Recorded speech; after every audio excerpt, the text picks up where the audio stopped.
nagma-migrate yung silicone. Minsan pumupunta sa dulo. Okay. Kaya Ay, makita nako, mo, direk, oo, ang pangit. parang magang-maga Oo. or pumupunta sa side. Kaya Oo. yung ilong kumakapal. Okay. Oo. Saan yung tinuturok, Doc? Dito sa gilid? Yes, oo. Ganun ang pag-ano nun. Ay, Sa talaga? gilid, oo.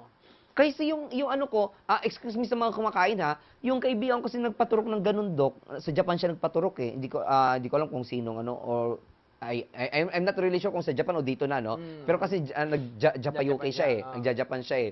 So nagturukan siya, ang medyo namamaga. Kitang-kita mo talaga na medyo may maga eh. Alam mo na bang pag may maga, para siyang pigsan na parang makintab-kintab, di ba? Ganon. Tapos lagi siyang parang kinakapitan lagi ng sipon. Yes, oo. Lagi siyang parang may phlegma siya lagi. Oo. Mahirap ano kasi pag silicone, maraming cases na pinapatanggal nila. Yes, oo, kasi gusto Oo. nga raw niya ipakayod. Yon, kinakayod. Ang ano lang dyan is, yung drawback is, you cannot remove everything na Ay, in-inject. talaga? Kasi kumakapit sila sa skin. Okay. No, pag kinayod mo siya at masyadong napanipis yung skin, pwedeng mabulok, pwedeng mamatay Ay, yung naku skin. po. Oo, kasi mawawala ng blood supply. Ay, nako. So, pwedeng kayudin, pwedeng tanggalin, pero hindi lahat. Pero Doc, magkano ang prosesong ganun? Magkano ang bayad sa ganun? On top of kung magpapaano pa sila, Inong hindi na, yung papakayod na lamang niya. mga 30 to 40,000. Oo. Kasi delikado eh. Delikado, yes. Oo. Oo, kasi yun nga, sabi ko kanina, hindi registered doctor yung nagturok. Pero dati ba, Doc, ang mga cosmetic surgeon nagagano din, nagtuturok din? Haven't heard of cosmetic Oo. surgeons doing yung injection. Oo. Meron kasi ngayon yung Sa breast merong. sa breast, hindi rin. Na Hindi rin? injection, na silicone, no. Ay, ganun. We don't do that. Ay, bakit may narinig ako noon na, nagpa-inject ka ng silicone? Baka hindi surgeon yun. Ay, baka ano Ah, lang.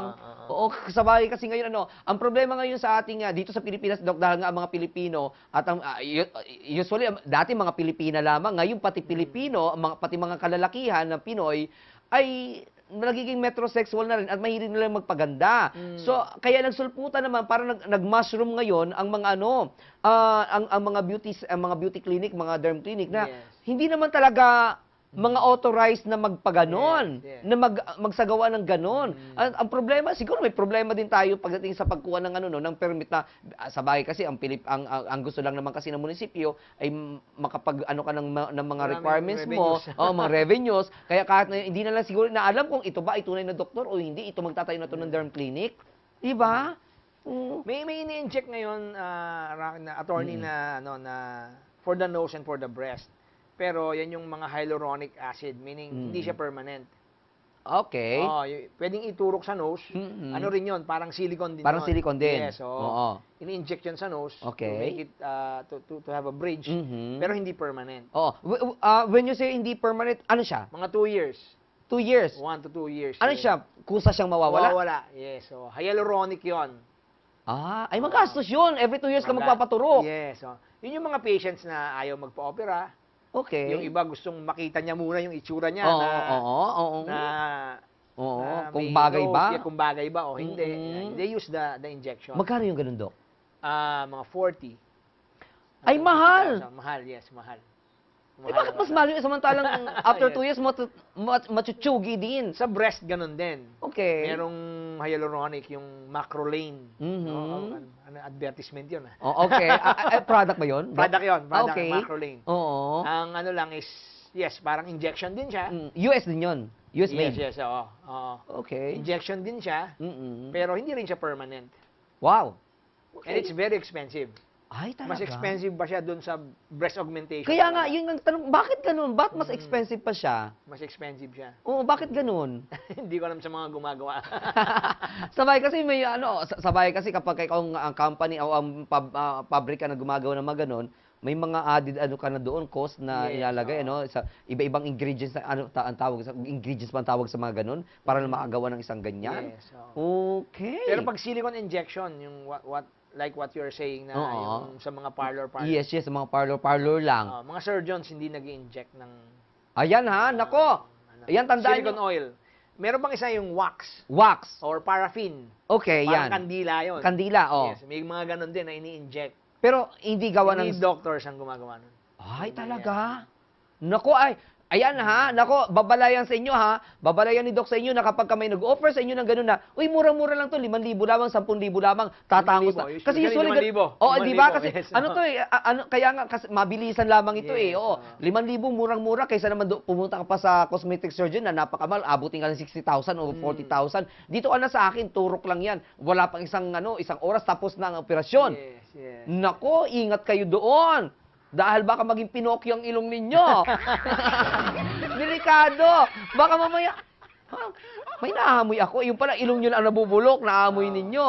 Di ba? And mahirap i-repair pag may injection. Mahirap. Mahirap talaga. Yes, so. Pero doon kapag alibawa yung injection, tapos pinakayod, pag pinakayod, tapos sinabi niya, gusto ko, lagyan ulit ng ganyan. Yes. Kaya pwede naman. Pwede, yes. Nalalagyan. Okay. But you have to explain talaga na Nangangatit yung ulit ang ilong na ilong gusto ko. niya, hindi niya na makukuha talaga. Ay, ganun? Yes, kasi katulad ng Oo. sinabi ko, yung silicone injection, hindi natatanggal lahat. Mhm. So may maiiwan doon talaga. Okay. Okay. Doc, medyo lilis ako ng konti pero usaping ilong pa rin tayo. Yung mga basketballista, Doc, na minsan pag tinapalan sila ng ganoon, minsan tinatamaan ang ilong nila, tumatabi ang ilong nila. Bakit ganoon? Hindi, baka nagkakaroon ng fracture. Ayan, yung fracture na yan. Fracture, yes. Kaya niyong i-restore yon. No. Ang gumagawa niyan is usually mga ENT or yung reconstructive surgeons, yung mga plastic. Ayun. Yung ENT, yung mga, yan ang mga magagaling dyan. Eye, ear, nose, and throat. Na gano'n. Wala nang eye ngayon. Ay, Ear, wala- nose, and throat na lang. Bakit wala ng eye? Yung Wala eye, ophthalmology na yun. Ophthalmology. Okay. Walay na ngayon, walay na. Ay, ganun ba? Dati it's EENT. Oo, ENT. Ngayon, Eyes, ENT. yun. Ngayon, ENT na lang. Ay, ganoon. Nabawasan sila ng Ang tawag sa trabaho. kanila is otolaryngologist. Oh, okay. Walay na sila. Hmm. Susunod sa susunod na mga henerasyon, yung ibang kaliwang mata, iba na tawag sa kanang mata na gumagawa. Magkaiba na. Kakaiba na. Dumadami na ang ano eh. Oo. Ganun pala. Okay. Iba na So, yan. magkaiba pala. So, kasi, nangyayari yan, usually sa mga nakita ko noon, mga 90s yun na basketball player na meron na siyang salamin dito na may kasamang plastic Yes. na na nagpo-protect na doon sa kanyang nose para hindi na nga maganon. Usually, Oo. mga nasal fracture yon. Oo. Pag natabingi, na fracture yung bone or yung septum, tumatabingi. Ayun. May mga nag-specialize on that area. Yun nga, yung mga ENT or mga ENT na nagko-cosmetic surgery. Oo. And Dok, the plastic surgeons do that also. okay. Dok, kapag after ba ng operation, wala bang bleeding?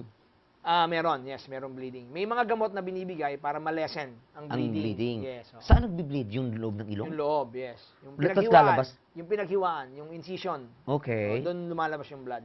Tapos lalabas dito sa ilong? Lalabas sa ilong, yes. Okay. Pero yung mga lang yan, oras lang.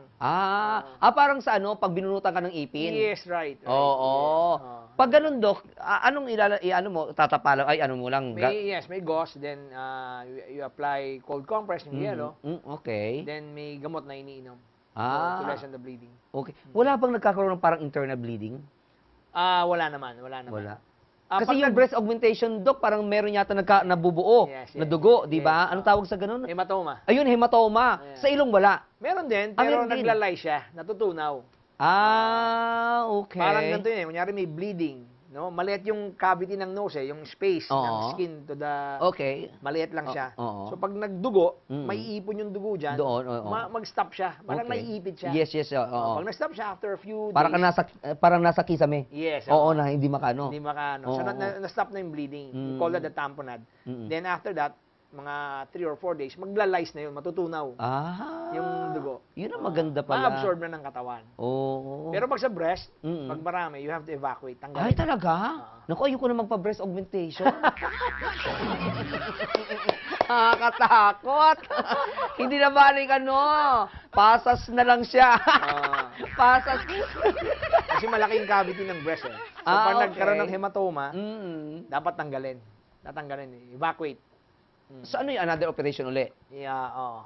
Ay, Hindi naman yung iba kasi under local lang, pwede. Tanggalin lang Pero ng konti. pero usually Doc, mga siguro mga 5% o wala pang 5% ang Yes, ang konti. Yes, oo, konti konting-konti lang, no? Yes. Siguro mga 1 to 3% lamang Yes, may nang na gano'n. may hematoma. Oo. Bakit nagkakagano'n nga pala, Doc? May mga maliliit na blood vessel sa loob, syempre. Yes. Syempre, hinihiwalay natin yan. Oo, no? oo. May mga maliliit na hindi natin naiiwasan na Okay. namimiss ng mata. Oo. No? Or iba naman, walang bleeding, tapos umatching yung pasyente, umire, nagbuhat. Oo. Yung mga hindi nagbi-bleed, pwedeng bleed, oo. Ayun, Doc, iyon. Una kong sunod kong tanong sa inyo, after the operation sa nose lift, ano ang mga hindi dapat na ginagawa ng isang pasyente na nagpa-opera? First, May mga food ba na bawal, ganon? usually we advise na wag kumain ng malansa. Di ba? Malansa? Kasi, ano na ang thinking natin na pag malansa, hindi pwede sa sugat. Nako, wag kayo kakain ng Oo. bakla kasi malansa ang bakla. Di ba sinabi, ay, malansa ka o bakla ka, huwag ka kakain ng bakla. Okay. Tama. Tama daw sabi ni Doc. So, bawal ang mga bagoong, mga isda, mga sardinas, mga gano'n. Yes. Paano pag yung bakla nagpa-nosebleed? Anong bawal niyang kainin? Ay, wag niya kainin sarili niya. Wag ka kakain. Wag muna tatabi sa papa. Bakla. Nako, sigurado ka. Tsugi ka. Ayan. Second, Bakit, Doc? Bakit bawal ang malansa? sabi nila nagre-react daw dun. Parang yung Yes, allergy, nagre-react dun sa sugat. Oo. Baka magkaroon ng infection or swelling. Then, Mm. bawal yung strenuous activity, yung bawal magbuhat ng Magbuhat, mabigat. oo. Kasi baka mag-bleed. Oo. No?